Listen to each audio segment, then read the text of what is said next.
Good morning. Welcome back to the Bout Some Football podcast. I'm your host, Kyle. And today, I'm feeling like a backwards hat kind of guy, like Colin Coward would say. Rocking my limited edition Action Jackson sweatshirt. And I'm going to be giving my Super Bowl predictions.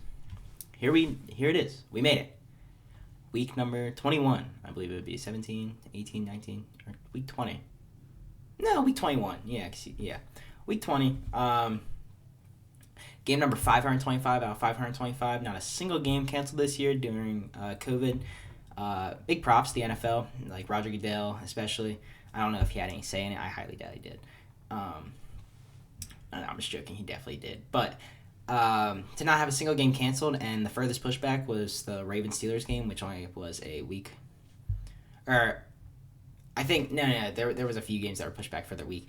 But to only have a few games pushed back because of it, very good feat for the health and safety protocol in the NFL commissioners.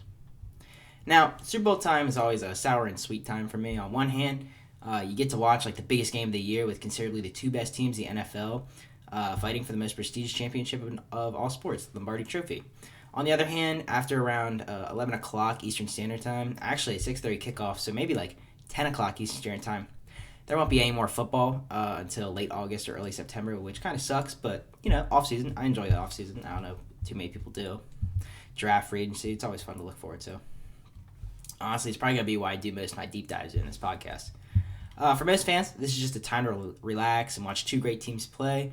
But for the select few who have their team in this game, it's going to be 3 hours of nail-biting and sitting on the edge of the seat. So let's check out some of the big competitions for this game.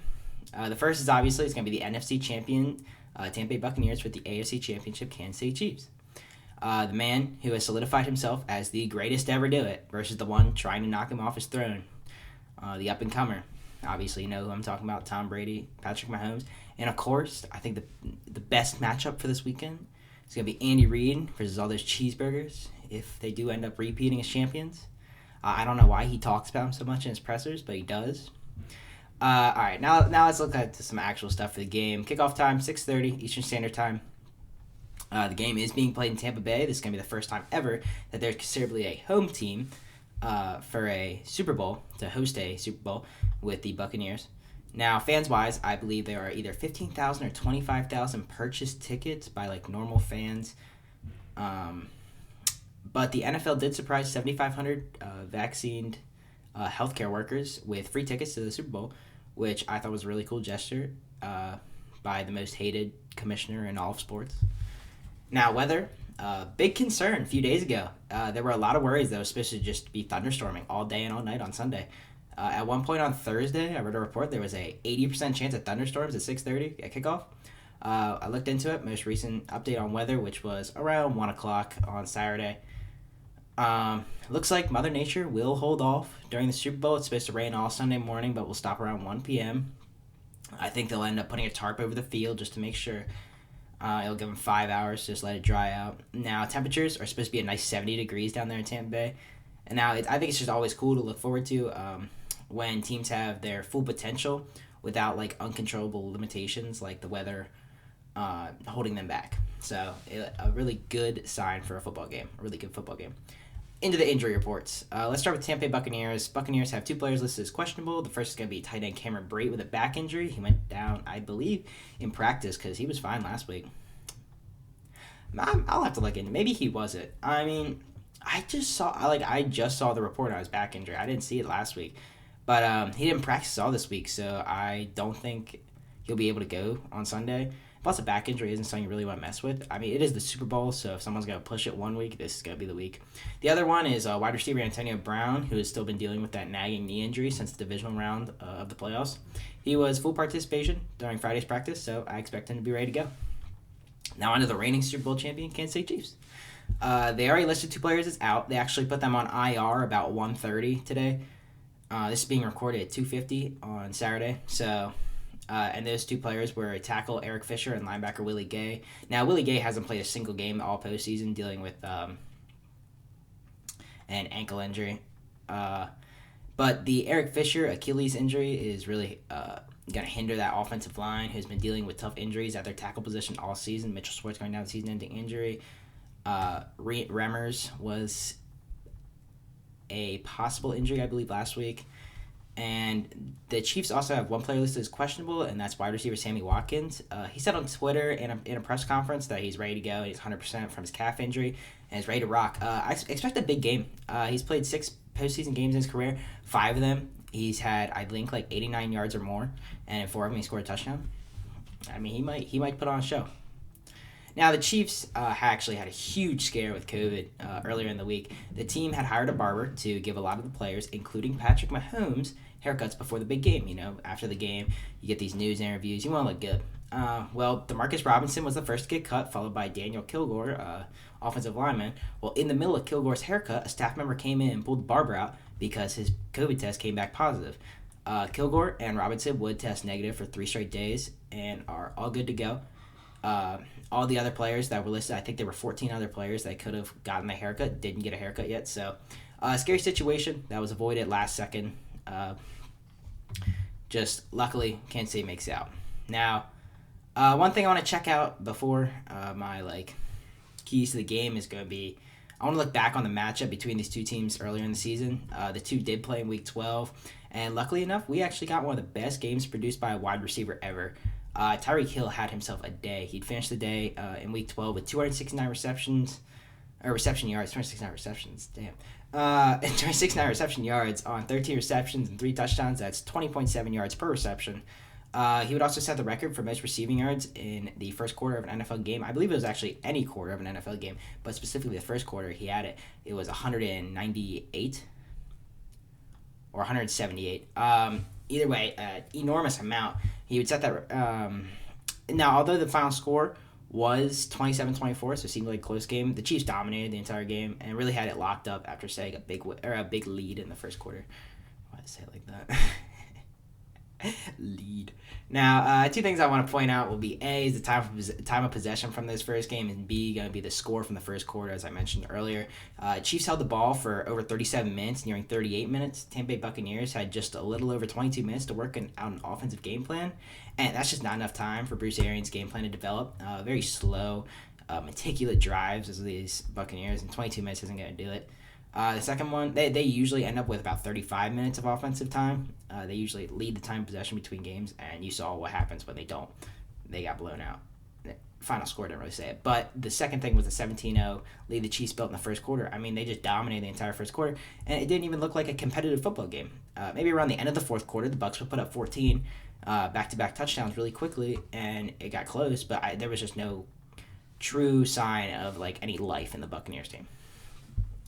Key for the Chiefs. I'm gonna keep these the keys really simple. It's Super Bowl. It's not gonna be very intense. It's just gonna be 2 great teams playing. It's gonna be very simple. It's repeat what you did last time. Now, this doesn't mean have Tyreek Hill have another 269 reception yard game, but controlling the clock is a must. Take your time on each possession. You want to hold the ball a little bit longer. Add some more runs. Add some more short passing routes. I mean, you don't have to go for that Hail Mary every single time, but when you hold the ball longer, it's going to really hinder that Buccaneers offense, because the Buccaneers offense isn't a quick-scoring offense. Their drives are paced, meticulous, as I said, and have a really good mix of runs and passes, so it takes up a lot of time. And if you don't give them enough time in order to get their game plan in, you'll be fine.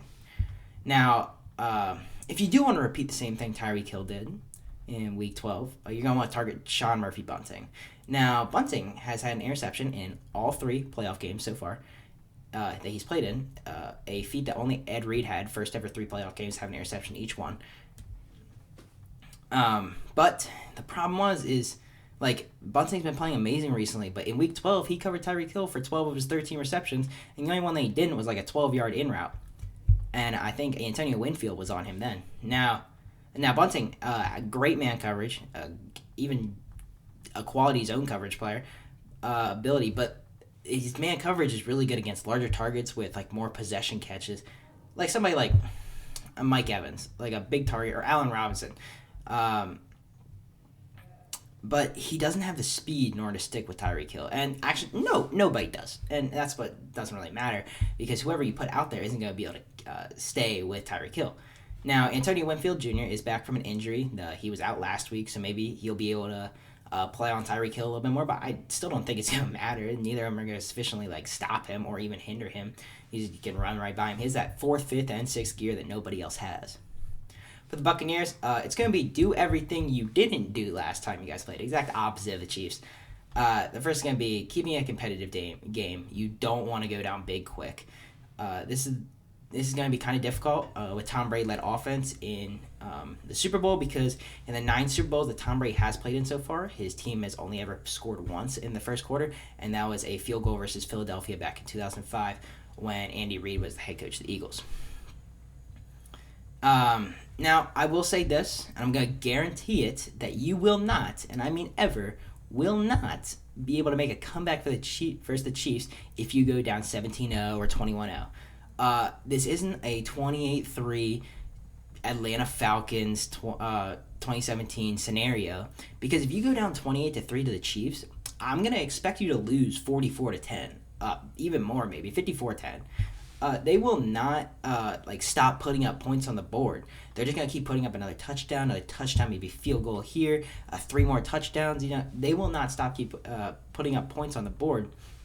You just have to, you can't play catch up. You have to take a hold of the game.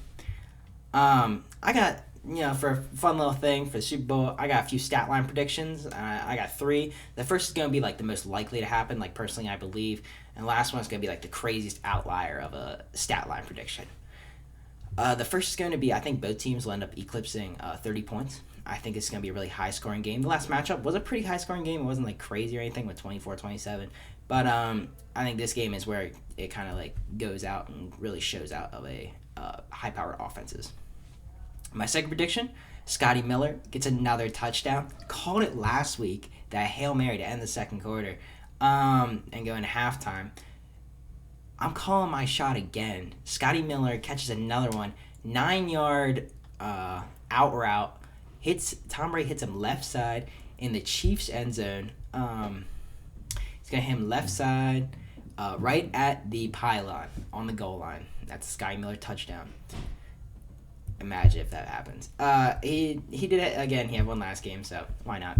My final prediction, Patrick Mahomes, this is going to be the craziest one. Ties most pass touchdowns in a Super Bowl with 6 with Steve Young.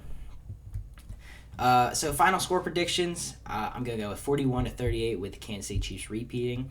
I wouldn't be surprised if Tampa Bay wins, but I just don't see Kansas City losing. I'd like to see Tom Brady get his 7th ring. I think a lot of people don't want to see that. But he isn't on the Patriots anymore. So as a Ravens fan, I don't care. I think he's the greatest player of all time, personally. And I don't have a problem with that anymore because he's not beating my team to get to the Super Bowl. So really, I just don't want to see the Chiefs win because the Chiefs have been smoking the Ravens for 3 years now. And I think what would be even cooler is have a NFL player be able to go out and say, yeah, I have more rings than every NFL team out there. Every single one. I've only been in the league for 21 years. I can't say only. I've been in the league for 21 years. The Super Bowl has been going on for 54 years now. And guess what? I have more rings than every other team. Pretty neat for a 6th rounder, 199th overall pick. Well, that's the end of this. We'll see what happens tomorrow night. Big game. It's just going to be fun. I think it will. Always, Super Bowls are always fun. Even if it's a defensive game, the Rams versus Patriots in 2018. I enjoyed that game. I think a lot of casual fans think defensive games are super boring and not fun to watch. But I mean, if you can watch a defensive scheme and just how they articulate against great quarterbacks, Jared Goff isn't really a great quarterback. But the defensive scheme that the Patriots had put together, whether that was Bill Belichick or a defensive coordinator, who I want to say is Josh McDaniels, but that might have been their offensive coordinator. I'll have to look into it. I don't know why I don't know that, but it was either it was probably Belichick mostly, but just the defense scheme to put up against Jared Goff and that high-powered Rams offense, who put up 54 points for the Chiefs earlier in the season, and just had a great offensive season in general. And same thing with Sean McVay's team. They put up a great defense too. Only allowed the Patriots to score 13 points. Yeah, they only produced 3. But great defensive scheme. Well, that's going to be the end of this one. I'll probably be back Monday to do my review and a recap of the game. And then I'm going to really start digging into my draft predictions. And I want to do a mock draft probably this week. Nothing crazy. I don't think I'll do any trades first one. But that's it for this one. Have a good one. Like, subscribe if you enjoyed. And come back for the next episode of How About Some Football podcast.